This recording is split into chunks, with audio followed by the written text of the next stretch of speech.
Amsal 10 ayat yang ketiga, bahwa orang benar tidak akan pernah mengalami kelaparan. Sebab Bapa Yahweh yang mengenyangkan kami, Bapa Yahweh yang memelihara kami, Bapa Yahweh yang menjamin kehidupan kami, sehingga kami mengalami kepuasan baik dalam hal rohani maupun jasmani. Terima kasih Bapa. Sesudah kami memuji, memuliakan akan nama-Mu, kami rindu Engkau berkati kami lewat kebenaran. Roh Kudus saja yang berbicara, Bapa Yahweh saja yang berbicara, Bapa Yahweh saja yang menyatakan isi hati-Mu, bukan maksud manusia, bukan perkataan dan isi hati manusia, tapi benar-benar isi hati Bapa Yahweh saja yang disampaikan, sehingga ketika kebenaran itu dinyatakan, kami semua diberkati. Biarlah hari ini benih itu jatuh di tanah yang subur. Oleh sebab itu pekerjaan setan yang coba-coba mencuri benih akan ditaburkan. Apapun itu bentuknya, sama-sama kami mau ikat, kami mau patahkan, kami mau hancurkan demi nama Tuhan Yesus Masihi. Urapi kami semua, urapi mempelai-Mu ini Tuhan, dan Roh Kudus berdawat, jamah hati kami semua pada saat ini. Terima kasih Bapak. Kami sambut pengajaran-Mu demi nama Tuhan Yesus Masihi. Haleluya. Amin. Puji Tuhan, silakan duduk. Haleluya.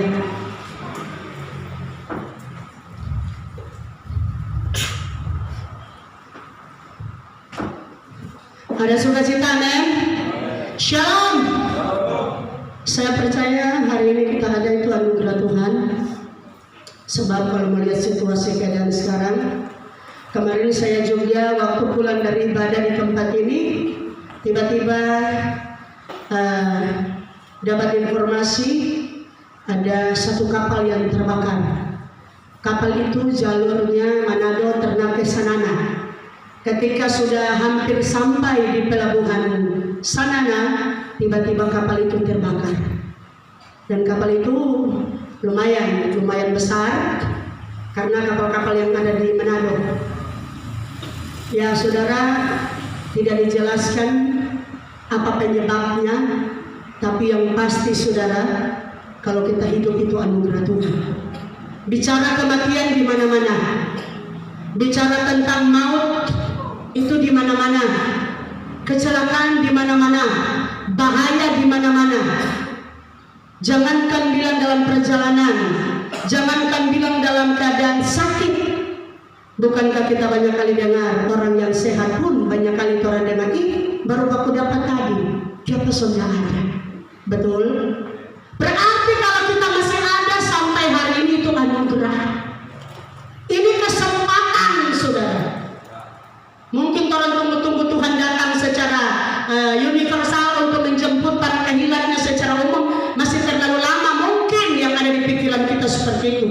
Tapi apakah ada di antara kita yang tahu kapan Tuhan datang secara pribadi?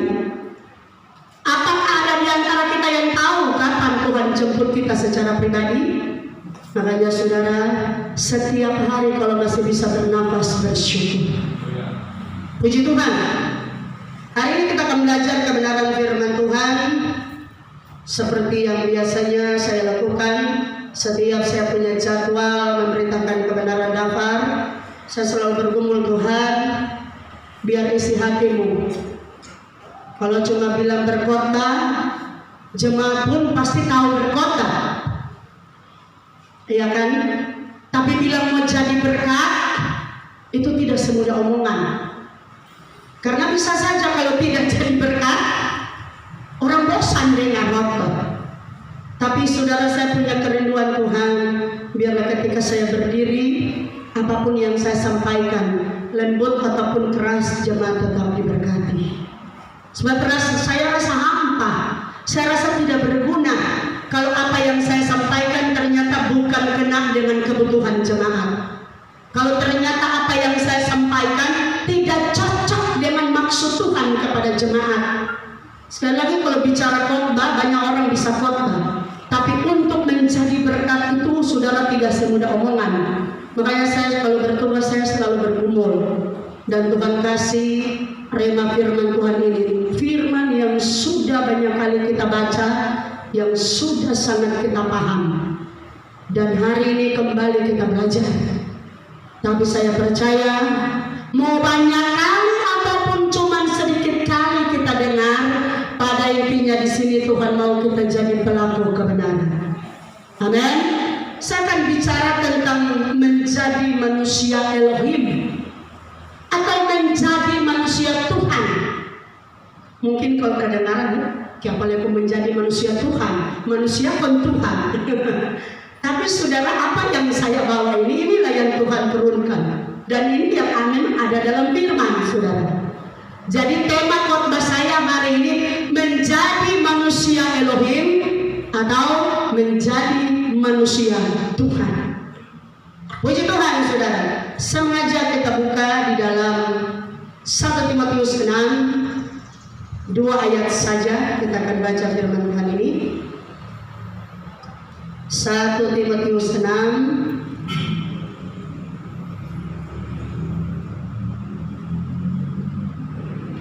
Mari saudara kita semua berdiri. Kita buka dalam 1 Timotius 6 ayat 11 dan 12. Karena cuma 2 ayat, kita baca bersama-sama saja. 1 Timotius 6 ayat 11 12 2 3. Tetapi engkau, hai manusia Tuhan, jauhilah semuanya itu.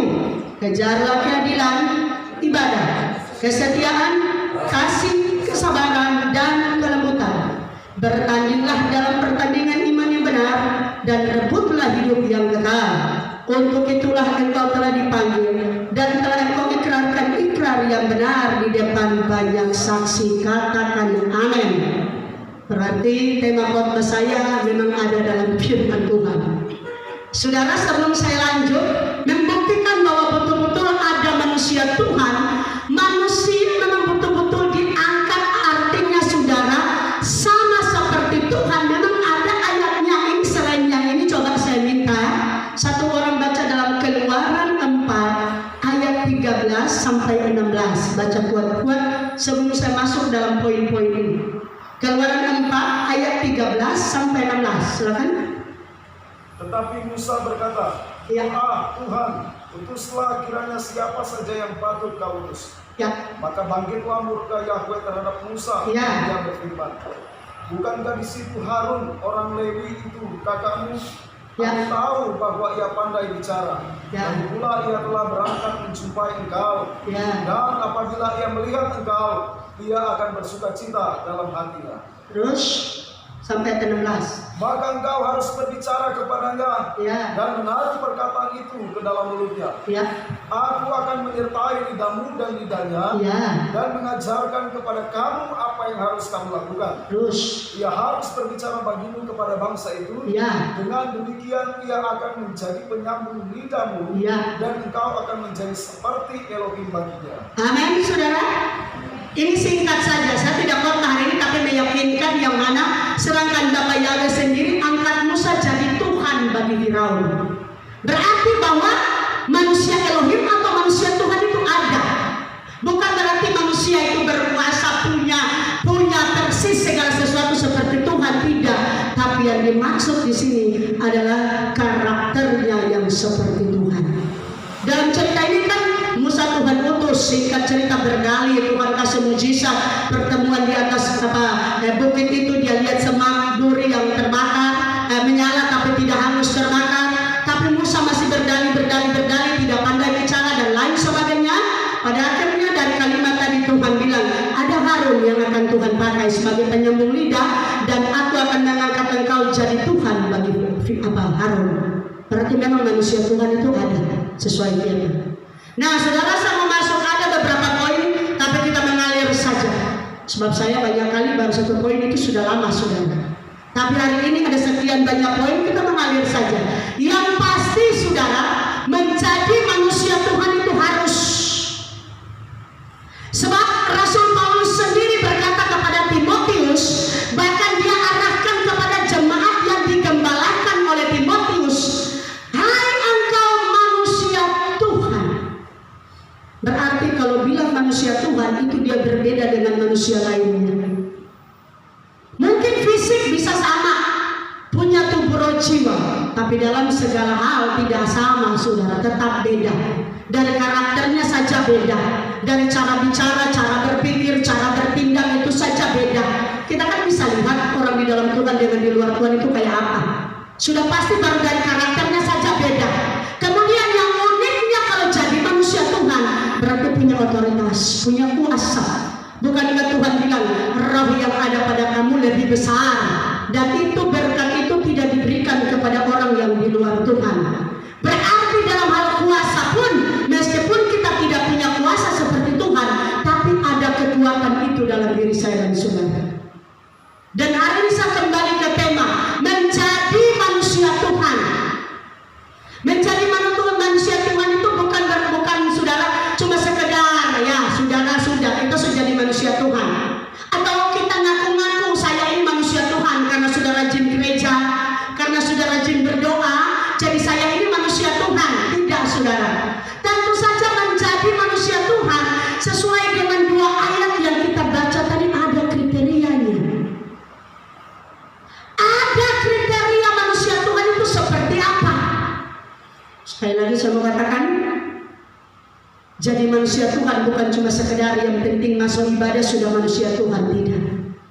Tapi dari ayat yang ke-11 ini saudara, kriteria manusia Tuhan ada yang dijauhi, ada yang harus dikejar.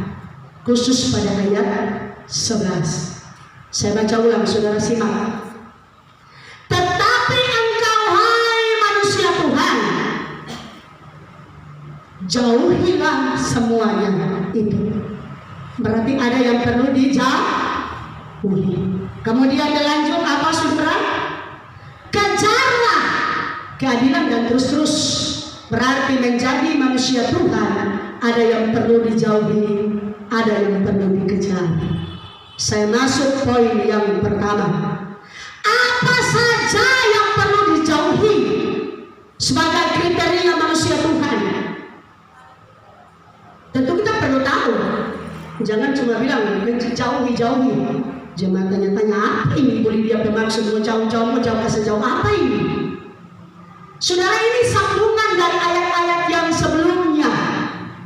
Sebelum nasihat pada ayat 11, ada ayat-ayat sebelumnya di bagian atas itu yang dimaksudkan Paulus untuk dijauhi oleh Timotius dan jemaat yang dia bimbing.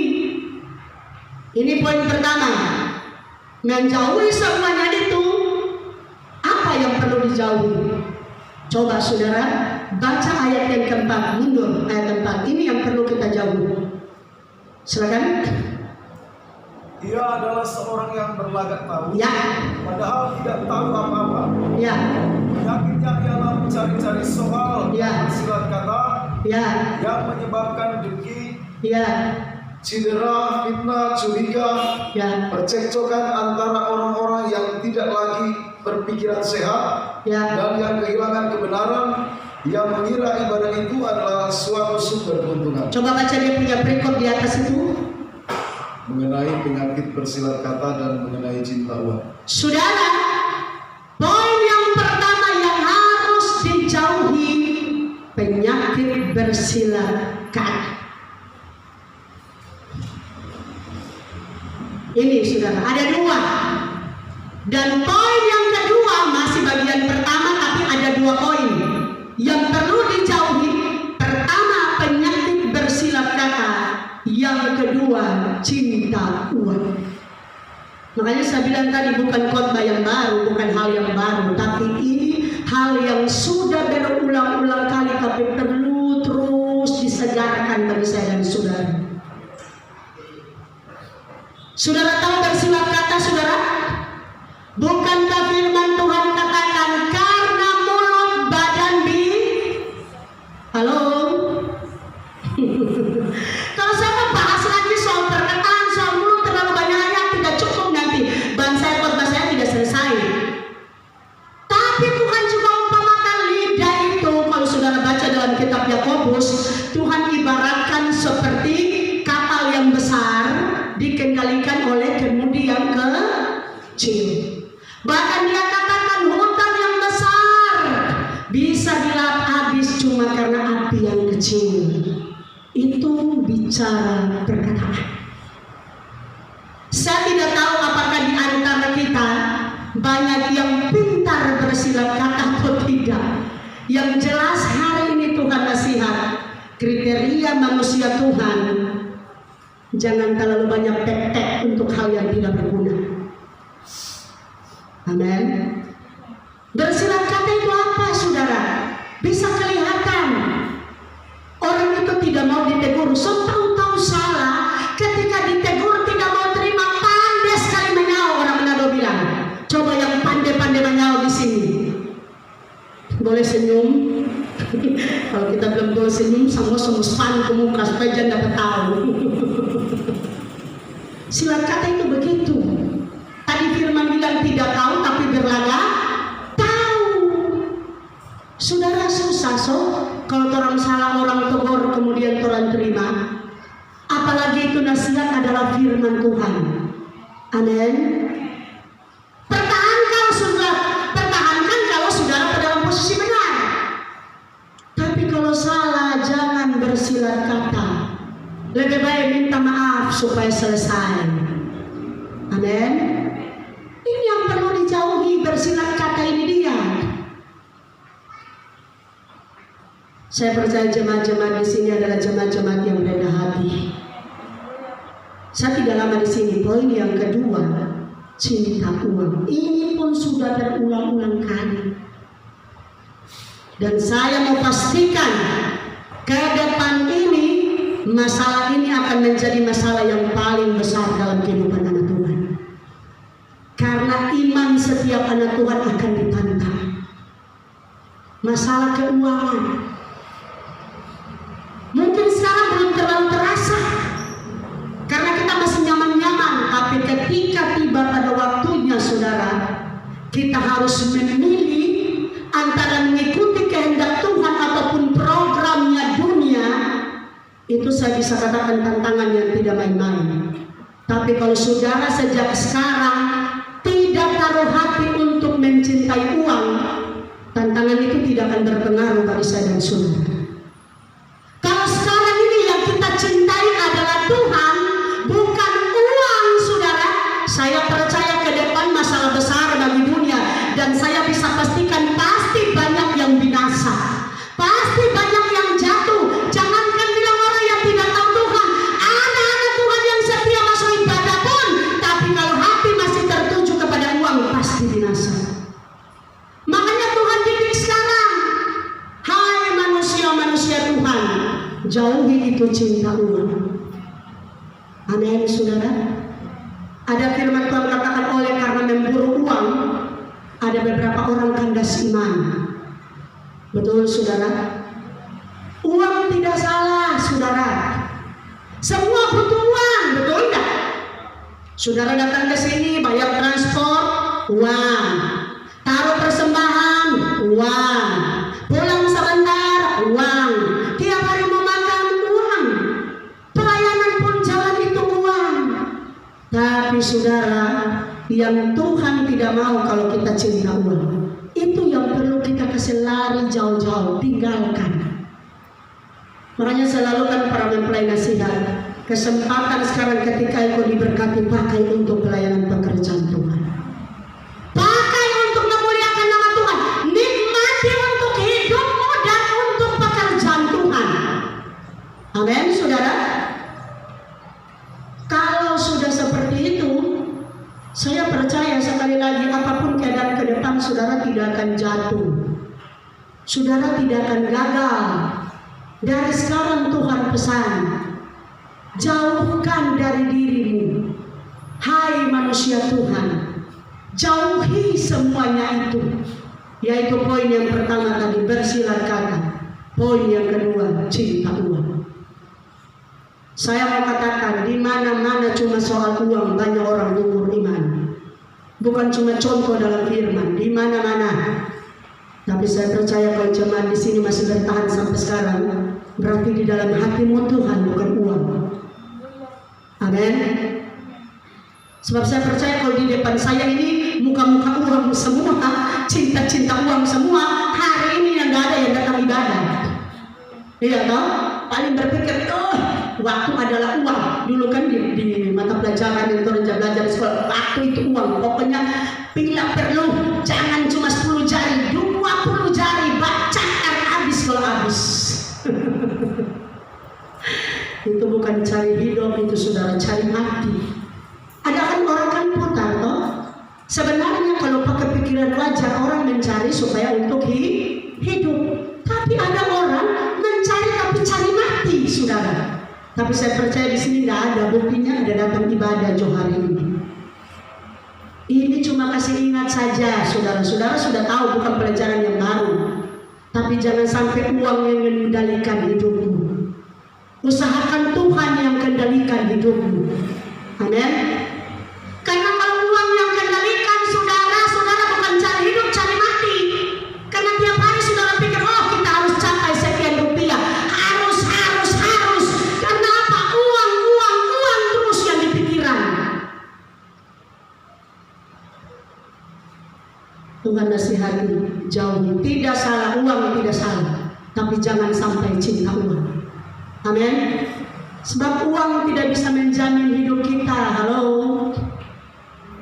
Bukan karena uang kita masuk surga, betul? Bukan.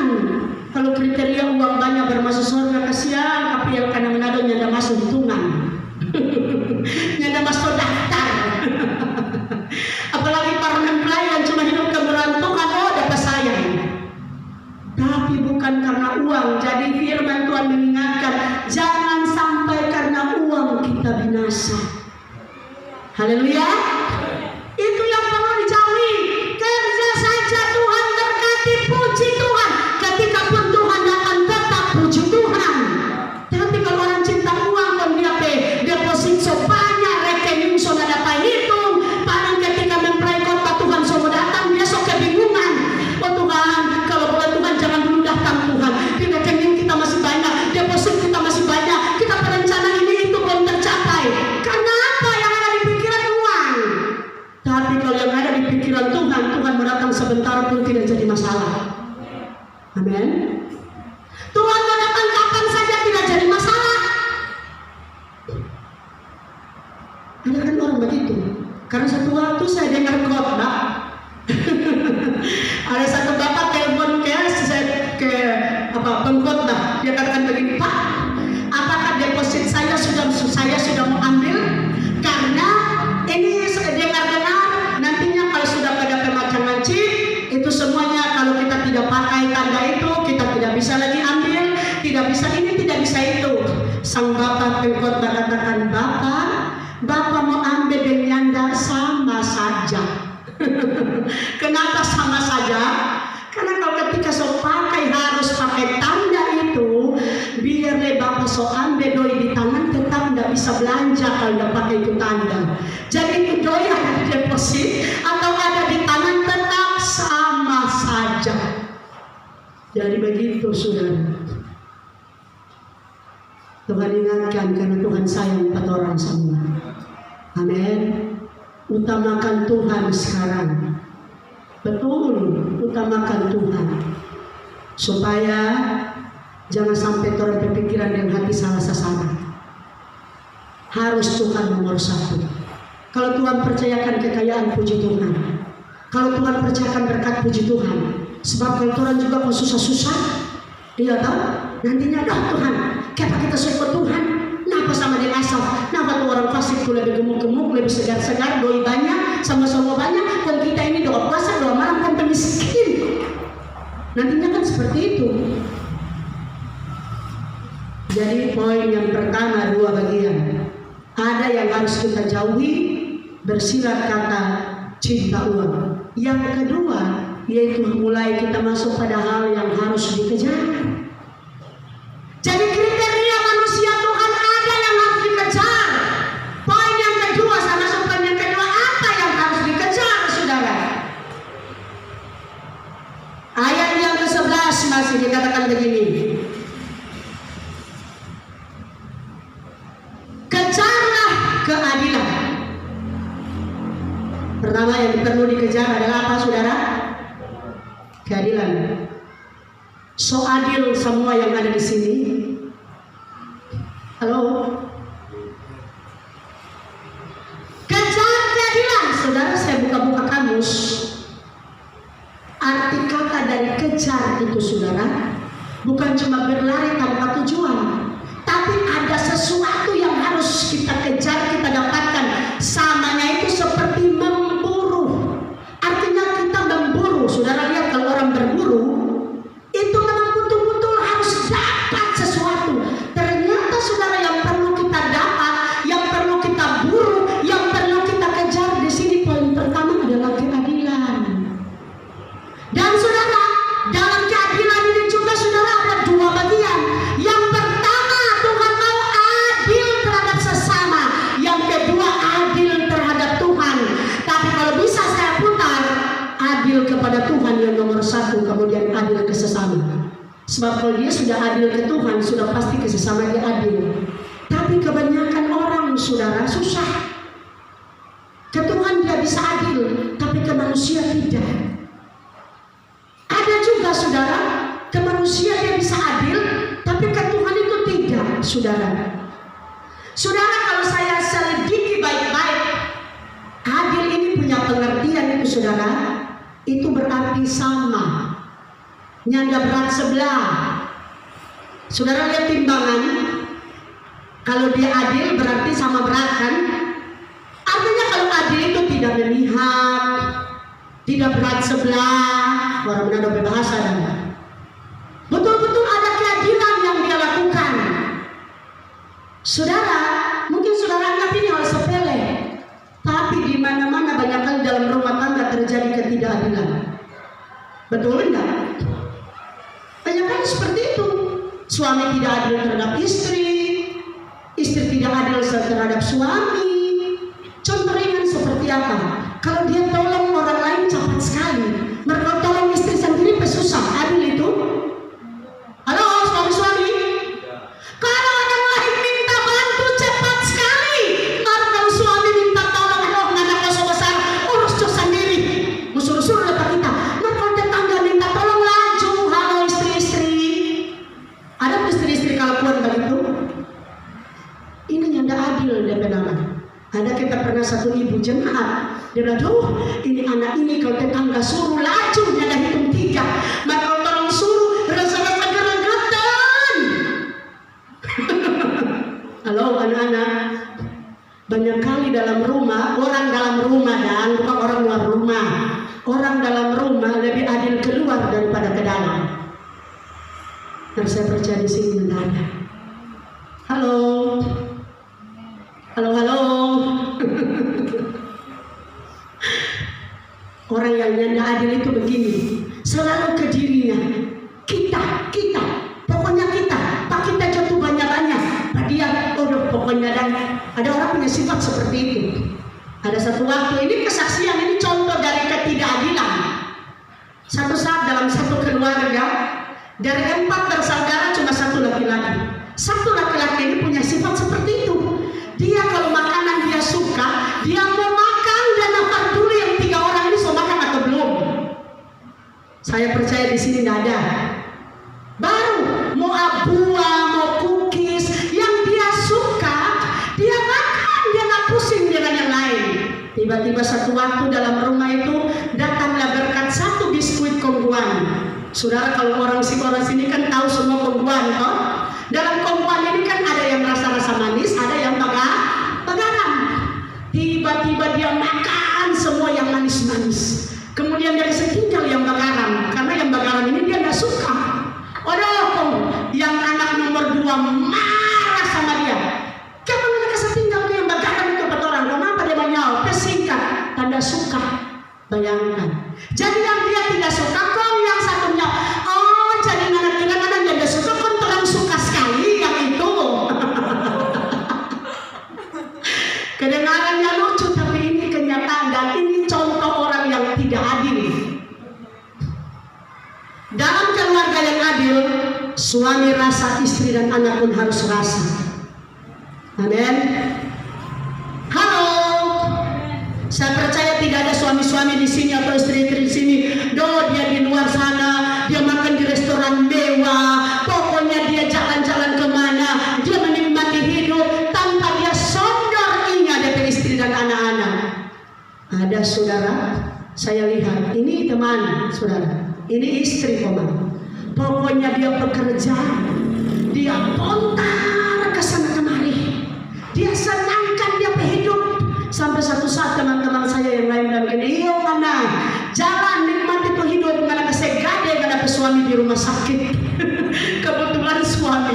pegawai di rumah sakit. Karena suami teman-teman tahu persis dia berkelakuan, kasih gade menapa suami di rumah sakit, kok anak pontar kasih habis dia pegawai. Dia nak pusing dia anak di rumah jadi apa? Dan endingnya sekarang saya lihat teman itu rumah tangganya hancur, tidak tahu di mana. Tapi saya percaya di sini semua baku ingat satu dengan yang lain. Halo. Istri adil terhadap suami, suami adil terhadap istri. Amin. Adil ternyata saya selidiki itu sama dengan jujur. Sejujur semua di sini. Ataukah dulu saya ingat, saya dalam satu mobil saya layani 2 orang wanita, ibu-ibu kakak beradik. Kalau dua mulai bercurhat, dorang bercekaikan rumah tangga tentang dong suami-suami. Kau yang kakak badoh, kita bersuami kau jago sekali bersimpang doi. DP tambah simpang doi, kalau bukan di sarung bantal di kos kaki. DP ada menyau, pero sama nasib kau orang dua. Mari kita percaya suami-suami di sini jujur. Amin. Adil, jujur, adil dan jujur itu sama. Jangan pak dapat berkat berapa. Kalau istrinya datangnya biar dapat 1 juta, 10 juta dia bagian akan. Nanti tunggu tanya marah-marah, paksa dia baru jujur. Halo. Satu saat saya baca postingan, saya tertawa sendiri saudara. Uang istri adalah milik istri, hak istri. Uang suami tetap haknya istri. Kalau dia sambung, suka tidur di teras, melawan. Saya tertawa sendiri. Ini bisa saja yang posting ini dari suami yang jujur dan yang adil. Mungkin dia terima gaji 10 juta, istri kan juga tidak mungkin kan. Dia meminta semua punya kasih ke suaminya tidak apa sama sekali. Tapi mungkin saudara, suami pikir, aduh ini barangnya kau bilang sudah ini. Tapi saya percaya di sini tidak ada begitu. Ini contoh hari-hari. Tapi kebanyakan dalam rumah jadinya seperti itu. Berapa susah Pak, mak kita udah dapat berkat sekian. Jujur loh, adil. Tapi mak kita sudah bikin ini. Pak kita sudah bikin ini. Itu kan adil. Daripada sembunyi-sembunyi, diam-diam, minta apa semua, akhirnya bankrupt, saudara. Manusia Tuhan tidak seperti itu. Manusia Tuhan, halo, tidak kucing-kucingan di belakang. Cuma Pak Odi yang amin, yang lain ini bagaimana? Haleluya. Coba bilang kiri kanan, manusia Tuhan yang tidak ada kucing-kucingan. Amin. Harus terbuka, adil, jujur. Bila perlu saudara harus satu kasih semua rasa. Kalau satu kasih habis, semua sama-sama usahakan sama-sama nikmati saudara. Jangan-jangan kan bagaimana mau adil dengan orang lain? Bagaimana mau adil dengan Tuhan kalau dalam keluarga saja tidak bisa adil? Jadi mulai sekarang pikir-pikir jodoh selama ini kontak kita gaji cuma kita tuh lebih banyak makan dari istri dan anak-anak. Sebaliknya dok, istri berpikir dok kita kontak selama ini kita gaji cuma kita kontak kebanyakan pakai. Kita bersuami di anak-anak nyanda. Kira-kira adil itu saudara? Kadang-kadang orang tidak sadar dalam hal kecil dalam rumah orang tidak adil terhadap sesama. Jangan dulu di luar saudara. Karena ini kesaksian hidup. Keluarga hamba Tuhan keluarga sampai hancur sampai sekarang. Dari awal istrinya selalu curhat ke saya. Dia kak, dia panggil saya kakak. Dia kak. Kalau dia dapat gaji, dia berambut mesti masuk guntingnya di salon yang ada di mall. Kalau salon di mall itu kan mahal, iya kan? Pokoknya dia segala-segala. Kalau dia terima gaji, hal kecil salon saja harus yang di mall. Kemudian kalau dia punya baju, semuanya itu harus yang wow. Tapi kalau kita kak, sedangkan kita mau pergi pasar, beli rampa-rampa, bikin pembukuan, catat dari hal kecil sampai besar. Mudah-mudahan di sini ada suami-suami kelakuan begitu. Halo. Kalau sampai ada suami-suami di KPI model begitu, oh haleluya. Ini tidak adil dan saya lihat rumah tangga itu hancur sampai sekarang. Suaminya masih tetap eksis melayani, tapi keluarganya hancur. Berawal karena selalu setiap ketemu istrinya curhat, aduh kasut keterlaluan komang. Betul kata dia yang kerja, betul kata dia yang punya gaji. Tapi masa dia serangga gunting rambut saja mesti masuk mall. Akibat dari perbuatan itu dia, satu saat dia kena musibah, dia mengeluh itu sendiri. Tapi saudara, ini contoh-contoh kecil yang ketidakadilan ini saudara. Yang Tuhan mau satu rasa semua rasa, berbagi. Amin. Itu tuh keluarga yang benar. Dalam pelayanan pun harus adil. Amin saudara. Harus saudara. Jemaat punya hak yang sama. Karena di jemaat itu ditebus oleh darah Yesus Masih. Kalau di tempat lain saya lihat banyak ketidakadilan, tapi di tempat ini puji Tuhan tidak ada. Saudara bisa buktikan kan para mempelai selama ini? Mesbah doa tetap berjalan lancar, pelawatan ulang tahun tetap dikunjungi, kecuali ada jemaat-jemaat yang minta nanti didoakan di sini, iya kan? Tapi coba saudara lihat pelayanan-pelayanan lain. Saya saksikan sendiri dengan mata kepala. Ada satu keluarga bilang dulu, waktu dorang belum ada apa-apa, dorang ke tempat kumpul 4 orang di sini. Tapi sekarang saya dorang ke pelayanan so besar, dorang ke keuangan so mantap, dorang so lupa 4 orang. Tapi masih tetap posisi jemaat, tidak lagi diperhatikan seperti dulu. Dan mungkin itu ibu anak tahu, hanya ibu anak senyum. Tidak lagi dibuat adil. Bahkan saya banyak lihat, kalau cuma di tempat-tempat tertentu itu pelayanan itu saudara, bila perlu mereka kumpul semua. Tapi ketika di tempat lain saudara, acara penting sekalipun mereka tidak hadir. Dan terpaksa, bukan terpaksa, saya yang tidak, bukan pelayanan mereka, saya harus berdiri melayani waktu itu. Jadi jangan saudara pikir ketidakadilan itu cuma terjadi di luar sana, saudara. Dalam pelayanan pekerjaan Tuhan pun banyak ketidakadilan yang terjadi. Amin. Mempelai terhadap jemaat harus adil. Jemaat pun terhadap mempelai harus adil. Halo. Jangan sebagai jemaat cuma tuntut, torong pihak, terus kewajibanmu mana? Ada hak, ada kewajiban.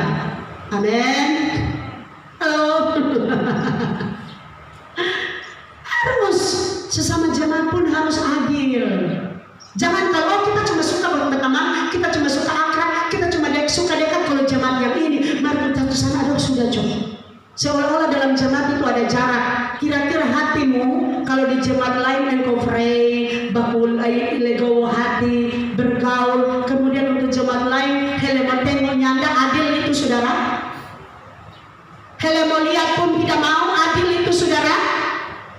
Kalau belum adil jangan dulu bilang manusia Tuhan. Sesama jemaat pun harus adil. Amen. Dalam keluarga kalau kita sudah adil, saya percaya sesama jemaat kita adil. Amin. Bahkan yang terlebih lagi ke Tuhan pun kita harus adil. Mungkin saudara berpikir, aduh, mau adil bagaimana Pak Tuhan? Saudara, setelah banyak waktu Tuhan ada kasih satu orang. Ketika waktu Tuhan kita ambil juga, kira-kira itu kita adil? Halo? Masih ada sangkut paut dengan khotbah kemarin. Tuhan so kasih kita waktu, orang sibuk dengan orang pengurusan.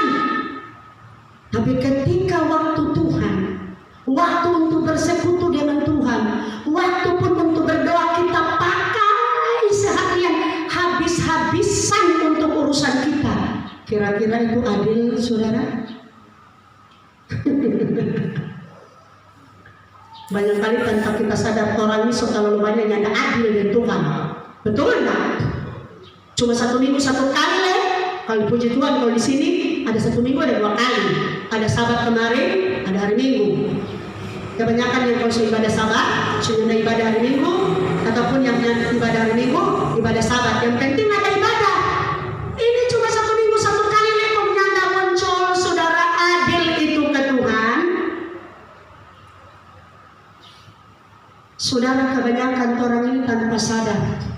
Orang kalau minta Pak Tuhan maunya yang terbaik. Minta Pak Tuhan maunya Tuhan. Ada di antara saudara yang kalau berdoa Tuhan, kasih kita berberkat saja hijau. Ada di sini yang berdoa begitu. Kan ada toh. Saya percaya yang normal yang ada di sini kalau berdoa, bila perlu doa ya habis yang dia ungkapkan.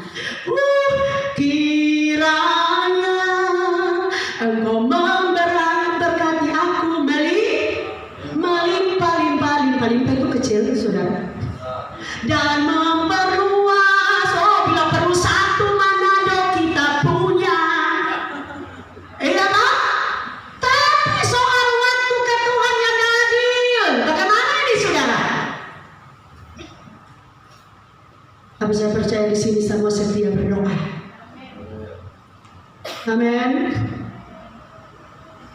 Kalau sampai buka mata kau langsung urusan sampai tutup mata, urusan berhenti.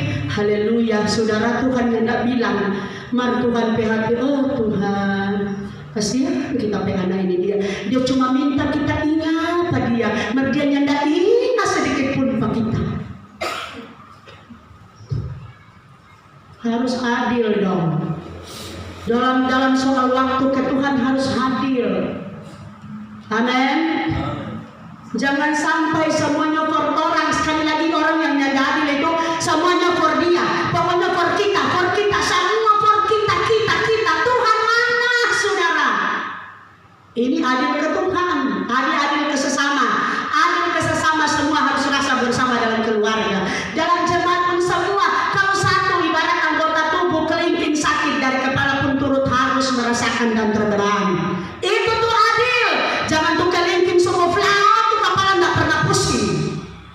Atau sebaliknya kepala so pusing ukur topat itu tangan dan kaki nggak peduli. Itu yang nggak adil saudara. Adil ke Tuhan. Pertama dalam soal waktu, ini harus. Kedua dalam soal berkah. Saudara, mungkin ini yang sudah dikotbahkan oleh Pak Yudi kan beberapa waktu yang lalu. Judul khotbah dari Pak Yudi itu apa? Mengenai betapa liciknya hati. Kemudian Bapak Pak Yudi jabarkan. Tetap ada sangkut paut juga dengan ini. Dalam hal berkat pun kita harus adil dengan Tuhan. Artinya adil itu begini terhadap sesama. Berarti saudara, yang orang lain punya jangan kita ambil. Itu kita tidak adil, itu orang lain punya. Saya banyak kali saudara diuji Tuhan. Ketika saya dipercayakan kasih berkat tapi cuma jembatan. Kalau saya tidak adil, aslinya tidak ada yang tahu. Iya kan? Ada orang yang kasih sesuatu yang tidak mau diketahui orang lain, dia titip lewat saya. Kemarin kalau saya tidak jujur, kalau saya tidak adil, saya berdosa. Ada satu anak kecil yang orang tuanya tidak adil, dia datang, Ibu Lydia, Mama bilang ini taruh akar di kotak perpuluhan. Kalau kita yang adil, dia malah banyak lihat, tapi suami kau tahu, jemaat kau tahu, asik kami perpuluhan, jadi Pak kita kan boleh. Tapi Tuhan tahu, Tuhan melihat serba sampai di mana kita adil dengan sesama dan ke Tuhan. Amin. Adil itu saudara, yang bukan orang punya jangan orang ambil bagian. Itu tuh adil. Karena kalau sampai orang punya pun orang saramba habis, itu nyada adil saudara. Dengan Tuhan juga begitu, apa yang menjadi hak Tuhan jangan kita ambil. Saya suruh menjelaskan pun saudara sudah tahu. Iya toh? Mengarahnya kemana saudara sudah tahu. Kalau bagian kita ya silakan kita nikmati. Karena memang bagian kita, kalau bagian kita pakai itu kita tetap adil. Tapi kalau sudah Tuhan punya kemudian kita pakai lagi, di mana keadilan kita kepada Tuhan? Sesama jemaat tidak tahu, mempelai tidak tahu, tapi Tuhan itu lihat. Amin. Bagian Tuhan jangan pernah biar sedikit, bila perlu orang tambah akan. Jangan kasih korting saudara. Amin. Saya ingat dulu almarhum Bapak almarhum dulu, dia kalau khotbah tentang itu dia selalu angkat 10 jari. Masih ingat? Dia mulai pakai satu-satu. Makan satu masih adil, sah-sah saja. Makan kedua, ketiga, keempat, kelima, sampai ke-9 itu masih adil karena itu for orang. Tapi kalau yang ke-10 yang satu ini juga orang ambil, itu berarti orang sudah adil dengan Tuhan. Amin, saudara. Jadi adil dengan Tuhan dan adil dan sesama itu harus. Mungkin saudara pikir, kurang ini terus kasih ingat, tapi ini firman, saudara. Sama dia suami bilang kemarin, mungkin jemaat itu ada yang pasti mempelai kurang dapat itu terus, tapi namanya firman kan berkaitan. Saya buat saja tidak sama ayat dengan Pak Yudi waktu lalu, tapi ternyata ketika Tuhan bawa adil ada sangkut pautnya. Harus adil ke Tuhan, harus adil ke sesama. Saya masuk poin yang ketiga, saudara. Yang perlu dikejar, saudara, poin yang ketiga yaitu ibadah. Saudara lihat, kejarlah keadilan, terus dia sambung ibadah. Ibadah itu perlu dikejar, ibadah itu perlu diburu, perlu dicari sampai dapat. Itu tuh saudara yang namanya kejar. Kalau masih bapak tanya, mau datang besok nanti lihat, bukan kerjaan itu saudara. Itu dia penama diam di tempat dan mundur selangkah. Kalau bilang kejar saudara, bila perlu belum waktu ibadah, aduh cepat-cepat co. Kalau soal Senin, aduh cepat co hari Selasa, cepat co hari Rabu, aduh cepat-cepat co supaya waktu ibadah. Itu tuh kejar saudara. Tapi kalau sejam ibadah hele bangun saja berat. Haleluya. Tiap Sabat Minggu suara saya harus menggema sampai meskipun tetangga dengar. Tapi memang harus dikejar, saudara. Ini kriteria manusia Tuhan. Kriteria manusia Tuhan itu, saudara, yang dia kejar itu ibadah. Khotbah suami saya kemarin itu kan, dia sentil tentang jemaat mula-mula. Jemaat mula-mula bukan 1 minggu 1 kali. Firman Tuhan katakan apa? Setiap hari. Setiap hari. Saya mau tanya, saudara kalau minta berkat ke Tuhan, Tuhan berkati jumpa kita setiap hari ibadah deh. Berkati jumpa kita 1 minggu 1 kali deh. Ada yang berdoa begitu? So pastikan Tuhan setiap hari. Udah bila perlu orang firman, setiap hari, setiap pagi berkatmu baru, berkatmu baru. Orakan terus. Masa sejam ibadah doh, ibadah lagi. Kalau hati berat model begitu bukan manusia Tuhan itu saudara. Tapi saya percaya di tempat ini tidak ada. Buktinya kita lihat ada di jemaat yang di depan saya ini, ada yang baru tapi ada yang bertahun-tahun sampai sekarang masih ada. Itu berarti kriteria manusia Tuhan. Tapi saudara, karena dunia baru kiamat sekarang, makanya firman Tuhan masih tetap harus dinasihati, disampaikan, supaya jangan sampai bertahun-tahun ibadah, bertunggu Tuhan sampai lama sekali. Oh Tuhan, istirahat dulu, tahu kan? Rupa saudara kita kurang dari ibadah terus, kurang dari melayani terus, pensiun dulu sementara. Tidak saudara, manusia Tuhan dia tetap mencintai ibadah. Amin. Harus saudara. Karena apa? Saudara, dengan cara apa saudara balas kasih Tuhan? Kasih uang? Tidak saudara, Tuhan tidak butuh uangmu. Apakah saudara kasih ke Tuhan, kasih jabatanmu, kasih usahamu? Tidak. Yang bisa engkau balas ke Tuhan adalah ibadahmu. Cuma dengan cara itu kita balas kasih Tuhan. Jadi kalau maunya Tuhan berkati kita tiap hari, kemudian kita balas kasih Tuhannya cuma 1 minggu 1 kali pakai acara apa ya saudara? Bagaimana itu saudara? Tuhan tidak mau. Manusia Tuhan harus mengejar ibadah, harus memburu ibadah. Amin. Halo. Coba bilang kiri kanan. Mulai sekarang mesti lebih semangat. Mulai sekarang harus lebih semangat. Mesti lebih semangat. Tuhan bilang rohmu menyala. Dan ibadah ini saudara ada 3. Kemarin suami saya jelaskan, tapi hari ini kemarin saya dapat 3 poin.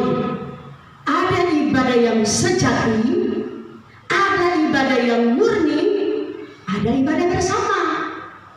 Ini ayat. Coba ibadah yang sejati dulu. Ini kata hafalan Roma 12 ayat 1. Silakan dibaca.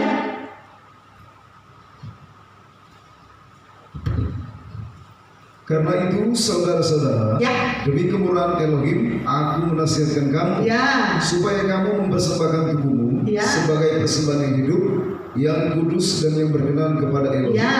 Itu adalah ibadahmu yang sejati. Itu ibadah sejati, tapi sekarang ibadah bersama. Coba Ibrani 10 ayat 25. Ibrani 10 ayat 25 silakan. Janganlah kita menjauhkan diri Ya. dari pertemuan-pertemuan ibadah kita, Ya. seperti dibiasakan oleh beberapa orang, Ya. tetapi marilah kita saling menasihati, Ya. dan semakin giat melakukannya Ya. menjelang hari Tuhan yang mendekat. Semakin giat. Giat itu apa? Giat itu semangat, rajin, tekun, nyata, berhenti. Itu tuh giat. Mungkin orang berdalih, yang penting kita so bikin Roma 12 ayat 1. Kita so persembahkan, kita berdiri for Tuhan. Jadi biar kita di rumah, yang penting kita berdoa di rumah kan. Yang penting kita setia dengan Tuhan. Ingat baik firman Tuhan bukan cuma Roma 12 ayat 1. Kejadian sampai Wahyu terlalu banyak ayat. Jadi jangan berdalih karena malasmu, kemudian engkau berdalih pakai ayat ini. Tuhan bilang kan persembahkan diri itu kan ibadah. Jadi yang penting biar kita berdoa di rumah kok kita so ibadah. Baca masih ada Ibrani 10 ayat 25. Jangan menjauhkan diri dari pertemuan ibadah. Ini firman bukan saya yang bilang. Doa di rumah oke, terserah. Satu hari pun engkau berdoa iya, tapi jangan lupa Tuhan bilang perkumpulan bersama itu harus dilakukan dengan giat. Sedangkan kalau cuma 1 minggu 1 kali masih beda jauh dengan jemaat mula-mula, saudara. Jemaat mula-mula tiap hari. Orang cuma 1 minggu 1 kali itu masih jauh. Kau cuma 1 minggu 1 kali lah kau ada mau giat lah. Ini firman saudara. Jadi jangan pakai berdalih. Amin. Ini Tuhan bilang malah semakin giat, semakin dekat kedatangan Tuhan, semakin giat itu perkumpulan bersama, pertemuan bersama. Kenapa? Ibarat kebersamaan itu saudara ingat. Sedangkan orang dunia saja pakai seperti itu, yang selalu digambarkan dengan sapu lidi, betul? Engkau berdoa di rumah sendiri ibarat sapu lidi, cuma 1 lidi. Kira-kira kalau mau sapu akan lantai dengan 1 lidi bisa bersih? Tapi ketika kita kumpul bersama, ibarat sekian banyak lidi yang dikumpulkan jadi 1. Ketika disapu ke halaman, kerikil-kerikil kecil pun bisa terangkat. Artinya kita harus sadar, ada hal tertentu kita bisa berkumpul sendiri, tapi ada hal tertentu kita butuh orang lain. Kita butuh komunitas jemaat. Bagaimana jemaat mendoakan kita kalau kita tidak pernah kenal dengan jemaat lain? Sekali-sekali muncul, begitu muncul pun Helen membaur dengan jemaat lain pun nyanda. Tuhan mau kebersamaan. Kemudian ibadah yang selanjutnya, yang ketiga ibadah yang murni. Ada saudara, jadi ibadah itu bukan cuma 2 bagian. Coba baca Yakobus 1 ayat 27. Ini ibadah yang murni. Silakan.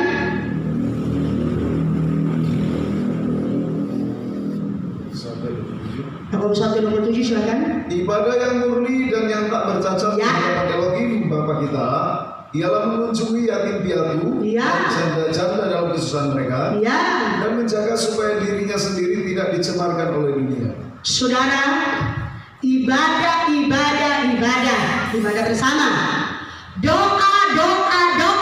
Roma 12 ayat 1 terus bikin di rumah. Markau trompet koncudu tetap ada, pelit tetap ada. Ibadah kita belum sempurna. Amin saudara. Firman bilang, bukan saya yang bilang.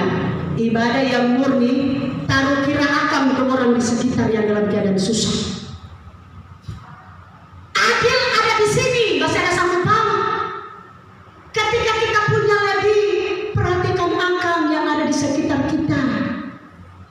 Amin. Mungkin pikir, aduh, mau pergi panti asuhan, panti jompo, panti mereka kalau jauh. Dalam KPL karena pun ada janda dan anak yatim. Amin. Halo. Oh, ini pun dia ini. Ini firman, saudara. Saya jauh-jauh sebelumnya saya tidak persiapan. 2 hari lalu saya masuk ruang doa ini yang Tuhan taruh ke saya. Ibadah yang murni, perhatikan itu janda-janda, anak yatim. Orang yang berkekurangan dia berhenti di sini. Orang yang butuh topangan, jangan bertuangkan mata, saudara. Saudara rajin berdoa, saudara rajin datang di tempat ini.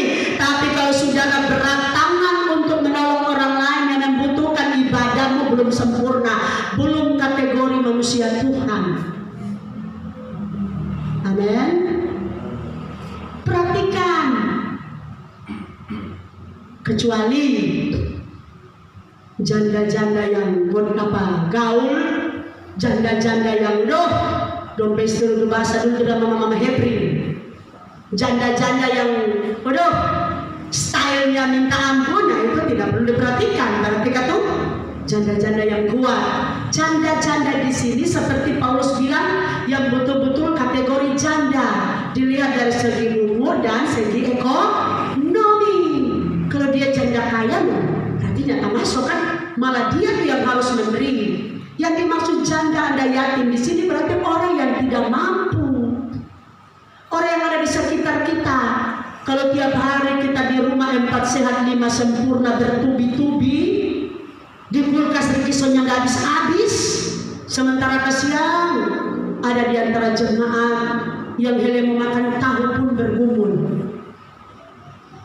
Halo, kalau orang nggak peka, orang nggak tahu kenapa. Karena orang ini kan rata-rata datang ibadah kan yang ada yang muka mesken atau orang nggak akan tahu kalau cuma kan yang mungkin juga kan dia datang kesiang. Kita sudah ada ini. Selama ini tidak ada jemaat yang seperti itu. Jangan kalau cuma berkuliah begini, memang antara dompet tabang semua. Yang mau tahu tuh dia di rumah sana masih ada lagi kesunyanda. Tapi kalau saudara peka, saudara pasti tahu Tuhan pasti bilang siapa yang membutuhkan. Amin. Semua kan rata-rata datang aduh shalom puji Tuhan. Memang yang kalian yang ada pergumulan semua. Dan kalian memang hidup melimpah ruah. Tapi coba kalau saudara selidiki, saya banyak kali ada yang curhat, banyak jemaat, bukan semua, tapi banyak jemaat memang dalam tempat curhat kan. Jadi saya tahu persis. Makanya ketika Tuhan kasih ayat ini saya bilang, sebelum pergi ke panti jompo, panti werda, panti asuhan, lihat dulu yang ada di dalam yang berkekurangan, yang membutuhkan. Sekali lagi kalau saudara tidak peka, saudara tidak tahu. Tapi kalau saudara peka, Tuhan pasti akan kasih tahu siapa yang dibutuhkan. Ini bagian dari ibadah, ini ayat, ini firman, bukan perkataan saya, bukan pengajaran saya. Ibadah yang sejati persembahkan diri, ibadah bersama seperti ini. Tapi ibadah yang murni itu perhatikan orang yang membutuhkan pertolongan. Amin. Halo, masih ada sukacita? Jangan dong bisa dapleh. Orang tuh kerja-kerja kan kasih pada orang. Enak-enak jodoh orang. Bukan begitu saudara. Kalau sebelum menggerutu lebih dulu nggak usah kasih. Dia mau jadi berkat itu dia. Habis. Kalau kasih dengan hati tulus. Tuhan bilang apa? Lebih berbahagia yang menerima atau memberi. Yang memberi, yang menerima bahagia, tapi yang lebih berbahagia itu memberi. Karena saya dengar khotbah ketua sinode, ketika kita memberi berarti kita punya mental orang yang diberkati. Kita punya levelnya di atas. Jadi jangan tunggu kaya raya baru bisa memberi, saudara. Nanti kalau proyek so cair Tuhan, nanti kalau ini so meledak, puji Tuhan juga dia meledak kamar itu doi, kalau dia meledak kamar habis. Ada? Jangan tunggu kaya raya baru memberi. Tuhan datang dunia kiamat nggak bisa memberi kalau model begitu. Yang Tuhan mau saudara, apa yang ada ada pada kita. Kalau belajar jemaat yang ada di Makedonia kan selalu dikotbahkan, justru dalam kekurangan mereka memberi melebihi dorang berkemampuan. Sedangkan yang nyanda ada dorang paksakan sampai dorang ada kongkase. Jadi kalau yang nyanda ada saja paksa ada kongkase, kok yang banyak-banyak ini mau kikir saudara, jauh dari manusia Tuhan. Tapi saya lihat jemaat di sini kalau soal memberi tidak diragukan lagi. Tapi hari ini yang Tuhan mau ajar secara spesifik, ibadah yang murni. Lihat akan tuh janda-janda, lihat akan tuh yang membutuhkan, yatim piatu. Lihat tengok kiri kanan dan tanya Tuhan, dalam jemaat ini siapa yang membutuhkan? Sekali lagi kalau cuma lihat muka-mukanya, tidak ada muka pergumulan di sini, saudara tidak akan tahu. Tapi kalau saudara lihat dengan hati, saudara pasti tahu siapa yang membutuhkan. Haleluya, sok Injil ini masih banyak sebenarnya, tapi saya mengalir saja. Poin yang keempat, kejar kesetiaan. Saya singkat saja. Kesetiaan itu perlu dikejar. Setia, orang yang setia ternyata saya simpulkan, saya cari tahu dari kamus-kamus ini, ternyata orang yang setia adalah orang yang tidak mengenal lelah. Saudara bisa mengerti? Bukan orang yang tidak lelah, beda. Orang yang tidak mengenal lelah. Meskipun lelah, tapi lelah itu tidak jadi halangan. Artinya tiap hari dia lelah dengan pergumulan, dia lelah mungkin beribadah bertahun-tahun, dia rasa lelah. Mungkin dia pergumulan yang satu belum selesai, yang lain datang lagi. Tapi saudara, itu melelahkan. Tapi kelelahan itu tidak menghalangi dia tetap setia. Itu tuh orang yang setia. Saudara, saya kalau kenal lelah, tanya suami saya. Tadi pagi bangun tidur saya bergumul yang luar biasa, saudara. Dan yang menjadi duri dalam daging saya itu hanya suami saya yang tahu. Tapi saudara, ketika jadi seperti itu tadi pagi, bukan berarti Tuhan ya, Tuhan so tahu ya, Tuhan kesian, bikin dapat sayang dalam Tuhan. Tuhan bilang apa tadi tahu? Masih boleh, karena kalau cengeng kurang Tuhan yang menyawa gitu pangannya. Jadi saudara nunggu Tuhan, haleluya. Kalau bilang kita kenal lelah, saudara, betul. Suami saya lain kali, pokoknya suami saya yang bergumul, saya pun bergumul. Tapi saya punya prinsip, kalau kategori manusia Tuhan itu setia. Orang yang setia tidak mengenal lelah, meskipun kenyataannya lelah.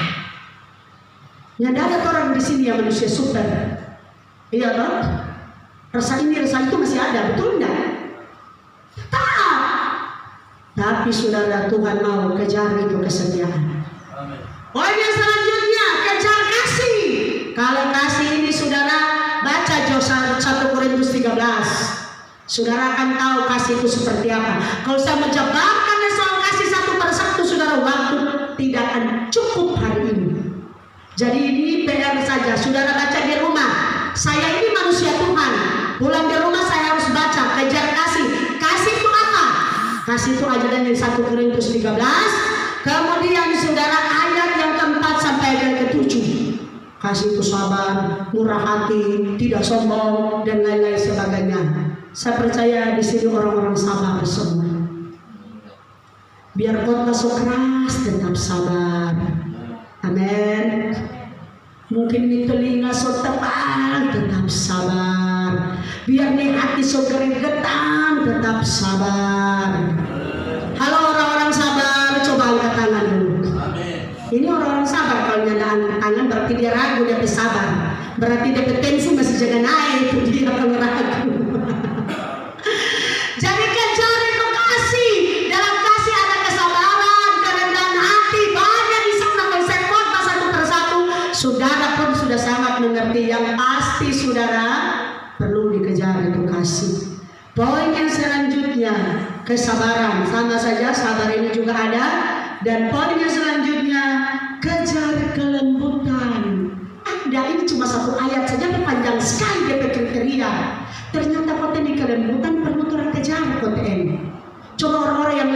di sini angkat tangan. Kita nyanda masuntungan kalau lembut menurut orang Jawa, betul. Baru kita model kuat najo, paling orang bilang ibu dia itu dia eskavator terus, nggak ada DP kapas kemari yang datang. Kalau bilang kelembutan perlu dikejar, kelembutan itu saudara bukan diukur dari orang kata-kata. Kalau kelembutan diukur dari orang kata-kata cuma orang Jawa yang masuk surga. Kalau orang Jawa dia mau diinjak DP kaki, dia cuma bilang maaf bang, kaki anda di atas kaki saya. Tapi kalau orang Manado coba ibu Linda ke orang injak di kaki. Halo, jangankan bilang orang lain yang injak, suami saja mungkin yang sengaja. Pak, bukan main doa supaya besar kita ini kan nggak kali ya. Lembut itu artinya saudara kalau salah perbaiki, itu tuh lembut. Amin saudara. Halo, memang orang ini kalau betul, kalau Tuhan pakai kriteria lembut dari kata-kata, aduh, kita ini dia saudara mungkin neraka petengah-tengah saudara. Karena jujur kita tidak bisa kursus lembut, tidak bisa kalau saudara kata-kata. Yang Tuhan mau karakter. Ketika disalahkan kata Tuhan terima kasih, itu tuh lembut. Ketika disakiti Bapak Yahweh ampuni dia, sebab dia tidak tahu apa yang dia perbuat, itu tuh lembut. Tapi begitu masa doa Bapak Yahweh kita orang akan mau cilaka dia, mau mati dia, mau kena kutuk dia, mau mampus dia, itu saudara tidak perlu berdoa. Tuhan bukan senang kon sakit telinga mau dengar. Lembut itu artinya balas kejahatan dengan kebaikan. Mungkin orang secara bicara mungkin dia intonasi volumenya lebih tinggi dari speaker yang ukuran besar, tapi kalau orang bertujuan untuk memperbaiki, Tuhan tahu hati. Ketika orang salah, orang tegur, yang penting dengan maksud baik daripada shalom, aduh shalom bagi hati kurang ajar, nanti ada dia siluman di dalam, di luar shalom, di dalam siluman. Halo, bukan manusia Tuhan kalau kelakuan begitu. Sampai mati kita tidak mau lupa mana kata-kata. Saudara, selama engkau ingat orang berkesalahan sampai mati, Tuhan pun tetap ingat. Karena Tuhan bilang ketika orang yang tidak ampuni, Tuhan pun tidak akan mengampuni. Memang berat mengampuni. Soal pengampunan, semua orang sudah pengalaman. Mari belajar Pak Ibu Maya dan Pak Enos. Haleluya. Satu saat ada jemaat bilang kita begini, bukan main kan, don dua hati itu hati apa itu ya? Kita bilang so hati itu tuh masuk surga. Betul saudara. Aduh Pak Enos itu bukan main kan, aduh bisa kan, rupa tuh film-film tuh Pak Enos itu dia loh. So hati itu tuh masuk surga. Betul saudara. Ini jangankan orang sakit hati bertahun-tahun, orang baru singgung sedikit, sokinya sampai kepahitan. Itu bukan manusia Tuhan, itu bukan lembut itu. Amin saudara. Orang yang lembut sesakit apapun dia tetap bisa memberkati. Sesakit apapun dia tetap bisa melupakan. Dia tetap bisa. Dan saudara, orang yang lembut sesakit apapun begitu bertemu tidak ada kemunafikan. Yang ada tuh di luar salon, di dalam siluman, tidak ada. Dan saya percaya di sini sama sudah ada tuh begitu. Kalau betul-betul shalom, shalom. Amin. Halo. Memang berat. Kalau ada yang bisa bilang, coba Ibu Lydia rasa, sudah tahun-tahun kita ada rasa. Jadi jangan suruh kita rasa, so banyak sekali kita ada rasa. Tapi puji Tuhan kalau sampai sekarang masih bisa bertahan, itu berarti saya percaya biar kita berkata-kata keras, tapi kita hati so ada kelembutan. Amin. Lembut itu begitu, bisa mengampuni, bisa melupakan, bisa memaafkan tanpa ada embel-embel. Tuhan, kita mau ampuni dia, kita melupakan, kita mau berkati, baru mesti begini. Tuhan mengampuni orang tidak ada syarat. Tuhan ampuni kita tanpa syarat. Coba kalau Tuhan bilang, saya ampuni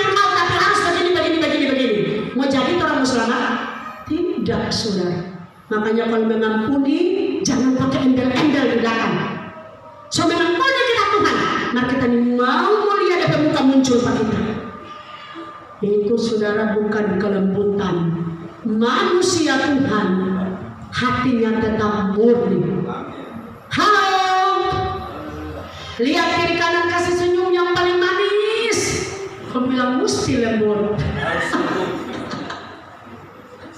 Haleluya. Berat saudara. Dalam pekerjaan orang so bikin suka-suka kau mesti mengampuni, memaafkan. Dalam usaha orang so tipu. Dalam keluarga yang tidak adil, kemudian orang harus mengampuni, melupakan. Itu tuh kelembutan. Jadi sekali lagi kelembutan tidak diukur dengan kata-kata. Amin. Orang mempelai kalau dulu masih ada oma yang kategori lembut, kata-kata ya oma. Oma itu so paling lembut dan bukan cuma lembut. Lembut leh. Tapi kalau orang ampa yang tertinggal ini kesian tidak ada sudah. Apalagi kita jauh. Tapi saya mau katakan, hati saya tidak sekeras suara saya. Amin. Sebab kalau hati saya sekeras suara saya, Tuhan kasih mau pulang Halmahera Jo, saudara berkumpul. Tapi saudara, sampai saat ini saya tetap berjuang supaya kriteria manusia Tuhan ada dalam diri saya. Bukan berarti saya kontak kemudian ibu Lydia so sempurna, aduh kasihan. Masih berkumpul kasihan kita, masih berjuang, masih dalam perjalanan. Tapi saya percaya yang penting kita mau jadi manusia Tuhan. Roh Kudus yang kasih kita kekuatan, Roh Kudus yang berikan kita kemampuan. Amin. Dan poin yang paling terakhir di ayat 12, manusia Tuhan adalah bertanding dalam pertandingan iman yang benar. Orang yang bertanding adalah orang yang selalu bergerak, bukan berdiam di tempat. Amin saudara. Orang yang bertanding banyak korban waktu latihan, korban tenaga ekstra dalam waktu latihan, dalam bertanding pun korban uang, korban perasaan, korban segala korban. Orang yang bertanding itu harus siap berkorban. Jadi saudara kalau mengikut Tuhan kemudian berkorban dalam ibadah saja saudara tidak mau, jauh dari manusia Tuhan. Amin saudara. Harus bertanding. Mungkin sudah terlalu panjang, tapi ini saja saya sudah terangkan yang bagian-bagian lain. Kita suka singkat-singkat. Kalau saya jelaskan lebih panjang lagi, sudah terlalu banyak waktu. Yang pasti saudara adalah orang-orang yang sangat mengerti kebenaran. Puji Tuhan, inilah firman Tuhan yang bisa saya bagikan. Jadi inilah kriteria Tuhan bagi saya dan saudara. Menjadi manusia Tuhan adalah hidup sesuai dengan ajaran Tuhan. Kita berdoa. Terima kasih Bapak, kami bersyukur. Bapak Yahweh baik, Bapak Yahweh dahsyat, Bapak Yahweh hebat, Bapak kami luar biasa. Mampukan kami Tuhan, mulai dari aku mempelaimu sampai kami jemaat, kami sadar dalam Tuhan kriteria manusia Tuhan kami masih banyak yang kurang. Kami belum ada yang sempurna. Kami sama-sama masih berjuang, tapi kami minta Roh Kudus berikan kami kekuatan supaya kriteria manusia Elohim itu ada dalam diri kami. Kriteria manusia Elohim itu betul-betul dikenakan dalam diri kami. Terima kasih Pak. Beri kami kekuatan untuk mampu. Beri kami kekuatan untuk mampu jadi manusia Tuhan. Terima kasih. Kami akan menyembah Engkau dalam roh dan kebenaran.